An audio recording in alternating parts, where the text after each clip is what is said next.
akwai ran da ma wani yaro ya zo yana kuka wai an shafe masa, an taso ba gidan biki wai sai kowace mata ta zo yi mu ji uwaki me za ki ji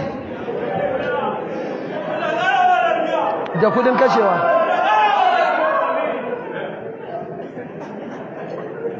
wai an kwashe mai allura take al'aura wai mu ji kawai mace ta zira wa mutum hannu a wando ki ji me jama'a ba abin dariya bane, musiba ne wallahi, satar imanin jama'a ne.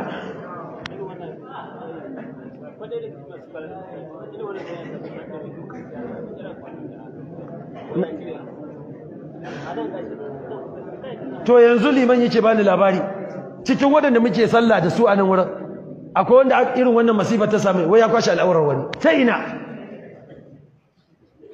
kai duk duniya fa in dai injiniyar ne da an kira Allah magana ta kare. Kai wannan wayarin din da Allah yayi wa ya isa ya kwance wa Allah wayarin din sa, akwai wanda ya isa? ba wuka ba wai shikenan daga sallama ka zama salaha shikenan ƙarya ne. ko kuma wai daga sallama a cikin gida assalamu alaikum ku san min ruwa shikenan wai mai ya ta shigo.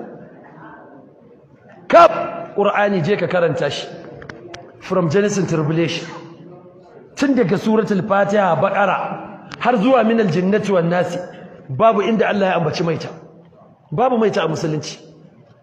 Idan da maye kuma bismillah yazo, ni na bashi kaina sadaka fi sabilillah.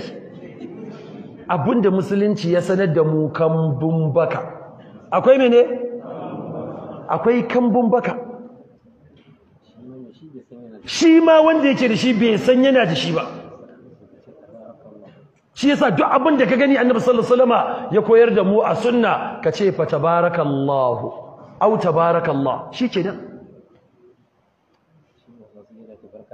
Shine Hausa suke cewa tabarakallah ko?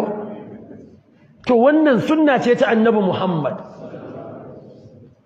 To da an bar sunnar manzon Allah to za a shiga damuwa. Wa may yushaqiqir rasula min ba'di ma tabayyana lahu al-huda wa yattabi' ghayra sabilil mu'minina nuwallihi ma tawalla wa nuslihi jahannama wa sa'at masira. Allah ya kare mu. Kai ne